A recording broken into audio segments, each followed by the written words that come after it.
เจ้าทั้งหลายได้ตาในทีคากาลบัดนี้ยามนี้นั่นจุงจักมีเจียงแต่เดลีสุขีทีคายุโกภาวะอภิวาตนาสีริสนิจังวุธาปจายโนจัตตารโอธรรมาวัฏันติอายุวันโนสุขังปะลังสาธุสาธุสาธุพระธรรมเทศนากันทวน6มหาจักรเวสสันดรจดกมี35พระคาถาแสดงโดยท่านกัมปนาทกิตติวิสุทโธนะครับก็จบลงไปแล้วเราจะเจริญพรญาติโยมพ่อออกแม่ออกศรัทธาหน้าบุญตั้นทั้งหลายเราจะแสดงแห่งกันหนึ่งแสดงแห่งกันหนึ่งคือมหาปนเพราะว่าจูจักรพามนี้จะเข้าไปหายังพระเวสสันดร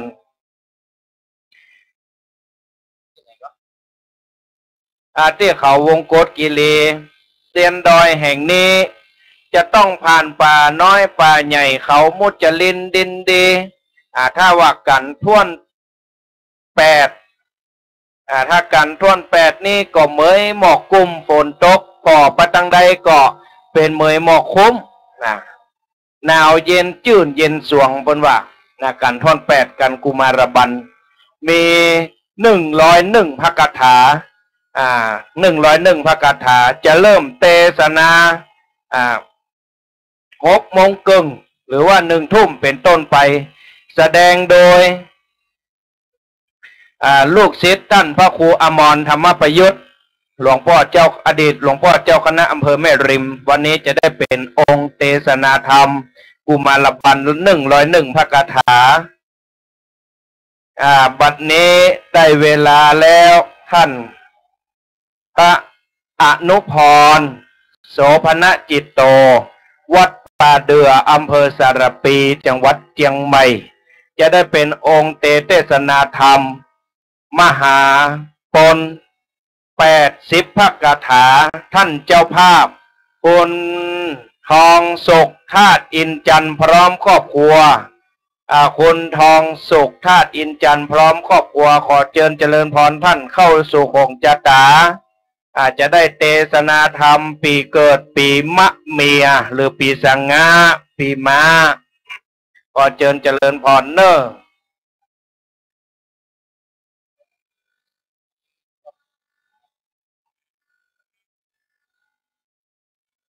และขออนุโมทนาเจ้าภาพนามปนะท่านพระอาจารย์อธิการสมประสงค์สันติกโรเจ้าอาวาสวัดป่าเปาตำบลบวกแยงอำเภอสันกำแพงจังหวัดเชียงใหม่พร้อมโดยคณะศรัทธาได้เอาน้ำปนะมายื่นยอตานถวายและคุณโยมสรชัดจุลมนนักวิชาการเกษตรพร้อมครอบครัวเป็นเจ้าภาพธรรมมหาปนปีมะเมียและคุณแม่วันลานางวันเพ็ญธาตุอินจันทร์เนอะขอเชิญเจริญพรเข้าไปอยู่ในซุ้มคงจตาขอเชิญเจริญพรกับแบบได้ไวสาพระเดชพระคุณหลวงพ่อท่านเจ้าคุณพระเทพสิงห์วราจารย์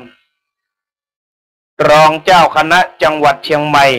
รองอธิการบดีมหาวิทยาลัยมหาจุฬาลงกรณราชวิทยาลัยวิทยาเขตเชียงใหม่ได้มีเมตตาธรรมได้มาเยี่ยมยังพระนิสิตที่ได้ประพฤติวัดปฏิบัติธรรมกรรมฐานก้าวกระผมในนามนิสิตคณะครุศาสตร์ขอกับไหว้สาบารมีอย่างสูงยิ่งครับผม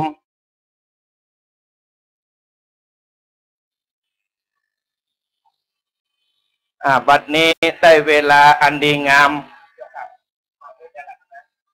แต่ท่านเจ้าภาพเข้าคงจะตาแล้วเนาะก็ยังเหรอเจริญพรเลยน้อมเรียนเชิญเจริญพรท่านเจ้าภาพ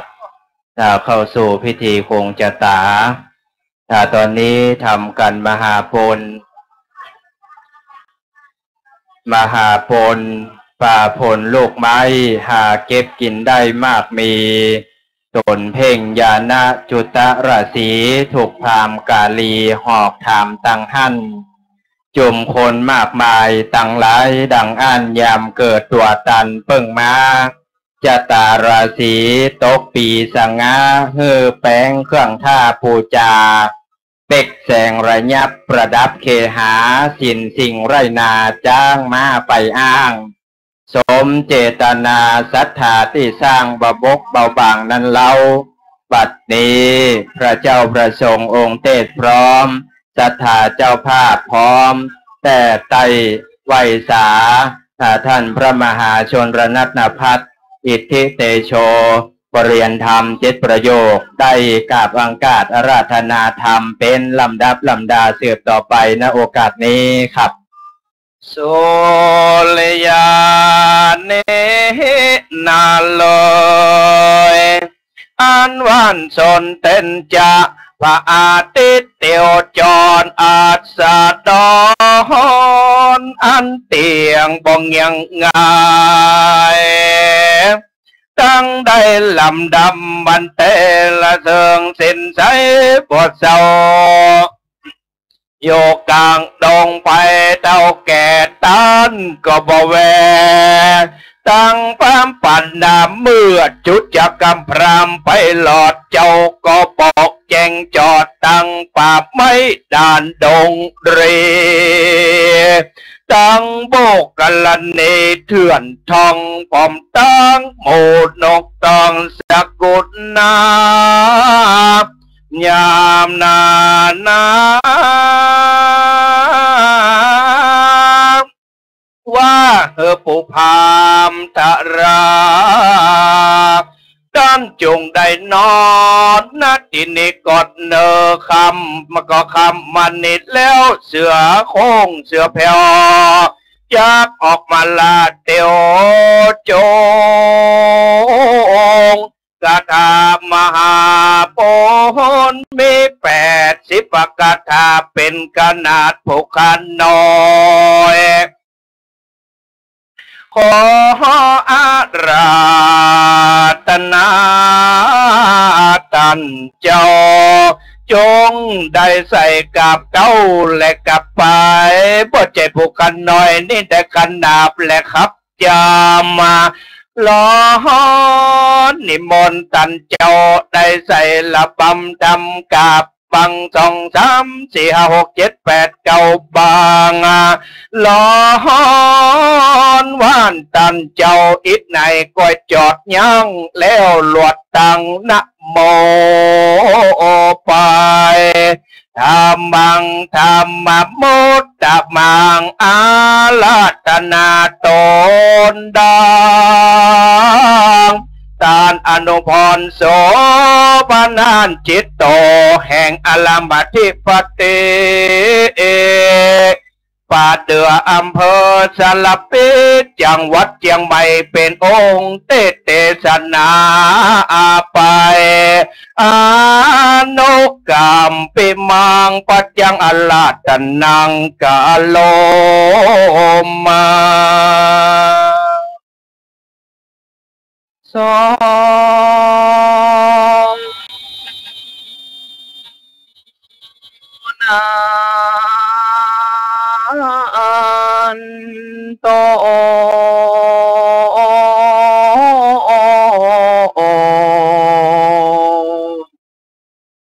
พรต่อ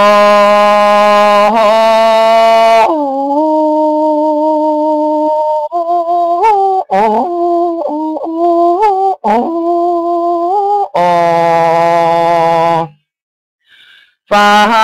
งละฟัง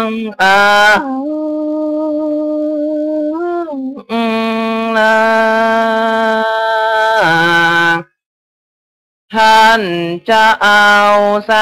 มณะสัทธาและโมลสัทธาตังลา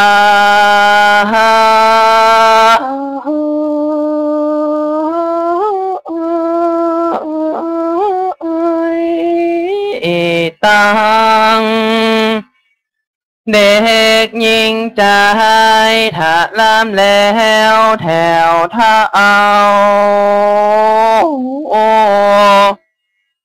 ที่ปากันมานั่งฟังธรรมหาจา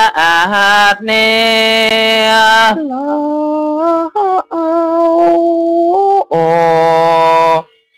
โจ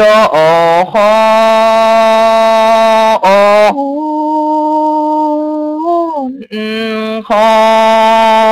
น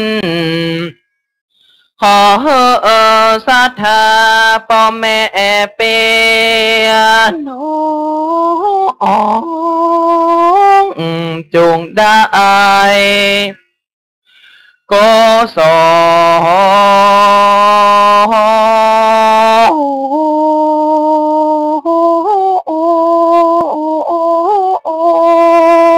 ลจงได้มาโดนศรัทธาจุโพอานิสงส์ฟังเฮมาสงอายุได้โยจะเริญดีพอได้ฟังธรรมอาจจะกันนานี้จักได้โย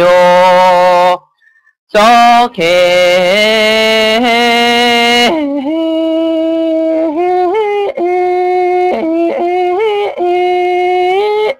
ชื่อว่าธรรมหาปนว่ามีคาถาว่าได้80 พระคาถานั้นนาเส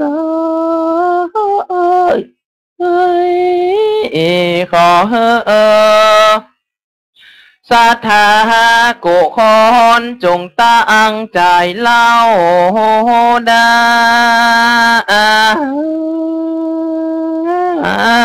ฟังในวันนี้นั้นเป็นวันฟังธรรมมหาจะตั้งธรรมโล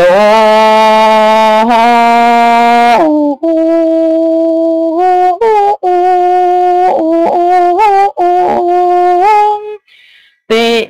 ชาปนาสถานเทศบาลตำบลแม่ปงตินีเปิดถวายเป็นปุตตาปุจจา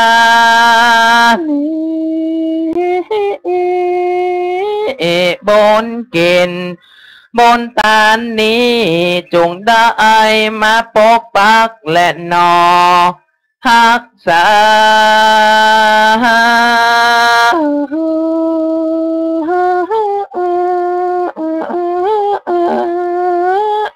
ยัง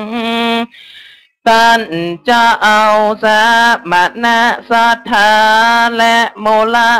ศรัทธาใหญ่น้อยเธอได้นิลาดกาดนาโกจะขอโมพา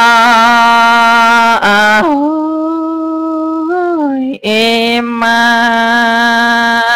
นวันนั้นและนา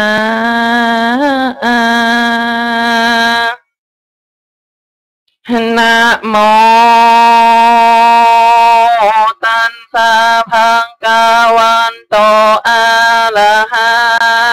โตสัมมาสัมพุทธัสสะข้า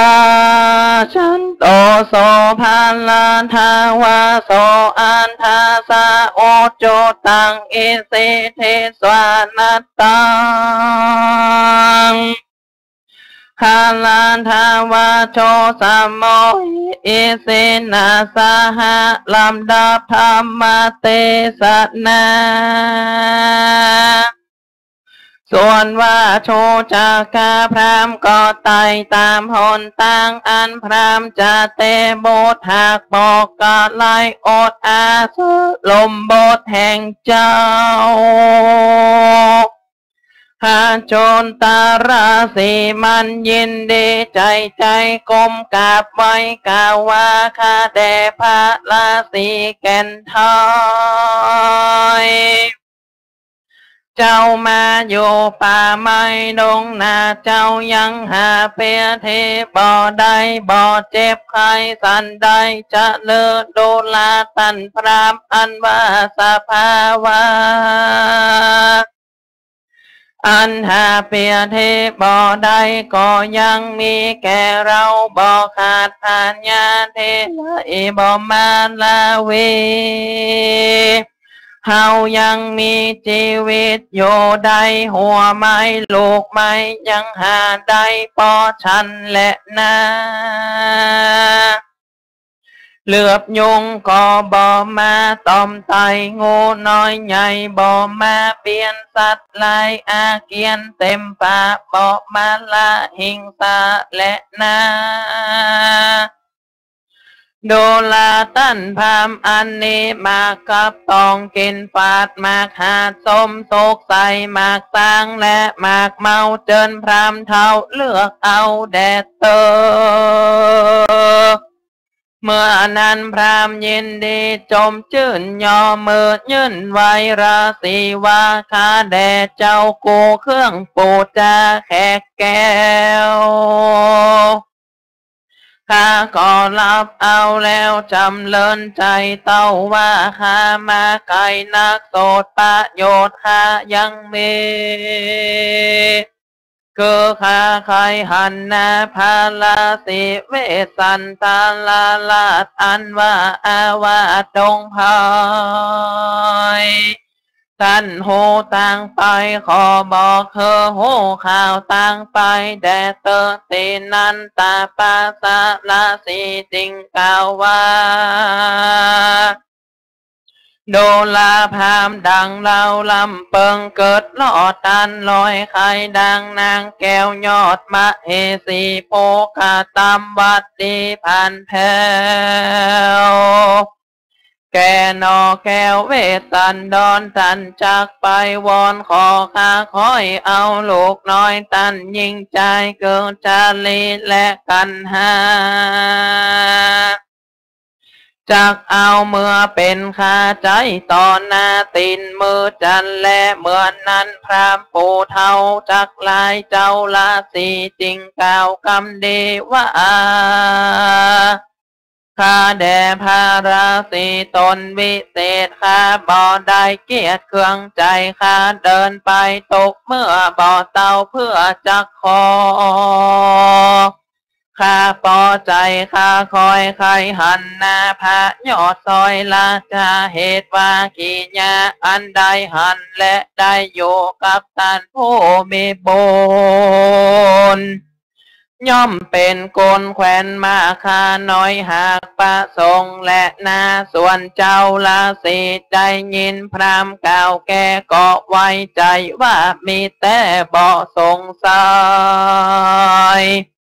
จริงใครว่าจะกล่าวซึ่งพรามเท่าพันลาว่าโดลาตั้นพรามกำทันจงไว้หันจงยดย่อนนอนกับเฮาวันพุ่งเจ้าเฮาจักบอกต่างไปจะแลเจ้าลาสีตนทานลงสีใสบ่เศร้าก็เฮอพรามเท้านอนคืนนึ่งแล้วจงนำพรามไปโสตังเตโยมัคคาจริงกล่าวว่าโดลาพราม ดอยงามสูงเปียงจอมหมอกทัดข้างขอกดงนามีหินผากอกองกันพระจอมทำเมื่อมิงอยู่สร้างยิ่งปาละมีกับสองสีเลิศแล้วและนางนอแก้วละสีเต้าทานลงสินวิเศษอยู่สร้างเป็ดเป็นจีเธอขอลีเกี่ยวลูกไม้หมวดกาวเป็นชานดานุ่งนางเสือนาลายองค์อาจห้อยบาลาดเตรียมตนกระทำผลจัดใจแต่งคอยไว้เปลวไฟและนาโดลาพามอันว่าดอกบัวขาวทวนนาขาวดังพาโคมมาหันเรือตาดอกปานปับตกดานดอกจังกรมีแซมซ้อนจุกกำข้างแม่น้ำหมดจะเล่นและพรามเหยโดลาพามลิมวังสุดฟังกว้างตกปลายข้างหมดจะเล่นแต่แดนดินเตะไกลต้นไม้หากเหลือใจไม่ต้มมีเหลือแหลกแค่ปล่อยแผ่กลางใบไม้ทองหลางเป็นดอกบานทกหอกหอมระโรยนั่นแหละนาไม้ข้าเจ้าเป็นโมแค่แดงอยู่แบ่งกัน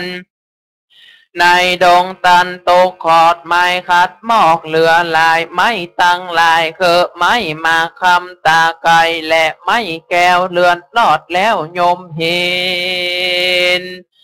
ในดงหลวงตกเตดดอกกาลาเกตและกันนิกาไม้โลกป้าข่าวมีเหลือและโลกป้าดำแผ่ดบเปล่าต้นหมากและต้นกาวพงดอกบานเต็มยอดดูงามและพรามเหยไม้ตีนเป็ดมีเหลือและพับแผ่ทั่วดงดอนดอกคำตอนเป็นจ้ออ่อนนอแฝงกันไม้คนทาเมตกขอกสีเสียดดอกจุกำไม้นอดดำลำเจิดและพรามเหยโดลาพรามเขื่อนางนมเป็นโมน้ำดินอยู่เจยบ้านชะเอมบ้านเขื่อนใหญ่ข้ามป่าใจสามานอาโศกบ้านเรือและเทียนไก่แผ่ดูเปล่าดอกเข็มยาวจื้นจอยสาลิดดอกหอยจามเขือจดเจือโดยยาห่างจางวิเศษจะเอมเทศเรือดงทาลงของหอมตกขอกดอกมะลิต้อนหอมไก่เกี่ยวขึ้นไปกอดมุ่งยอดไม้เถิงไปกาวเครืออดต้นไม้เกี่ยวแต่ไตเถิงบนไม้จมแต่งเหลือแลต้นฟางแก่แดงงามดอกแซวบานละเศร้าดอกเกิดเก่าเอาใจสัตตาโปดไข่หอมจื้นงอนไก่เกินทุกสัตทานบัวบกบานปุ่นพอตั้งเป็นจ้อเหลือตากันนิกาพงเป็นดอกบานเย็นออกดูงามดังขายคำเรือลุ่งปุ้งขึ้นดังเปลวไฟดังดอกตั้งลายในบกในน้ำแทบฟังน้ำหมดจะเล่นนั่นแลอ่านว่าน้ำวังใสระรื่นปนสาดนกจื้นเอาใจในสระน้ำใสมีลายลากอยู่เล่นสะโสจุแดนป่าห่างแข็งและป่าปีกป่าดุกหลีกเป็นสายจะเคยายเล่นท่าป่าคาเพื่อนมังกรลวงเพิงหวานนักแกตุกข่าวแม่บินนีชาเอ็มมียิ่งกินหวานโซราเพปานดวงใหญ่ตักกันไข้เจือจานสามโมละแวงหวานจื้นจ้อยไม้ใหญ่น้อยเกศสัตดาแผกดำหาบ่อได้ยากแผกข่าวหากเหลือตาบัวบกดาเป็นหมู่ห้องคิงอยู่เจืองกันดินปันทันและขะมินเหลืองงาม หอระดานมีทุกแง่กำยันแผ่เต็มพายโกติตั้งหลายมีมากมายแห่นหากลำสูงกาดละบุญมีเหลือแหล่ลางแดงแผ่เต็มพรายในป่าหลวงที่นั้นมีทุกอันทุกสิ่งป่านั้นยิ่งเหลือใจและนาป่าอันนั้นมีตังลาจาสีแลดจางเสือคงอ่างเอาคนแม่ยากตามนนากวางหาเสพทางหลวงลายตั้งทลายคำเห็นชับหมดเอาอดด้วยละมังกัดกั้งโดยฟานคำมากนักแลอันว่ามาในและมาจริงจอกกะตายเต้นออกล้อมคาบางเสาะหาลูกไม้จะมาลีไซคนทางกวางทันลายมีมากลิงลมหากปอมเปื่อยพอกค้างเลยไหลเล่นนางนี่เต้นเกาะเปื่อยกวางเขาเงยเป็นข้าละมังกว่าตามกันมีตั้งมีดำห่างสันงัวเถื่อนดันก่อบงพังพรวงแวดล้อมกะแตนย่อมมีลายอันสร้างย้ายเป็นหมู่อันแดงอยู่เลียงกันย่อมมีตีไกพระมุจจะเล่นนั้นแลดุลาพรามต่างอันนี้เป็นต่างอันปอตินเตียวไตได้แม่นจากไปสู่อาสาลมศาลาเป็นอันเจอนักแลโจจะโกปิส่วนโจจะกะพรามได้ยินเจ้าราศีกล่าวมันโหข่าวตั้งไปยินดีใจบอดน้อยไว้หยอดซอยราศีมันก่อนนี้เข้าป่าไม้เพื่อไปสู่ติอยู่เจ้าแก่นไทยเวสสันดรวันนั้นแลอันว่าโจจะกราบหามปูเท้าไหวเจ้าราศีแล้วนี่กว่าเข้าป่าไม้ดงไผ่ผ่านยาเวสสันดรอยู่ตีใดมันก็เข้าไปในตีนั้นก็มีวันนั้นแลมหาวานังวันนานานิทิตังขีญาสังวันนานาวิเศษจาห้องเหตุมหาปน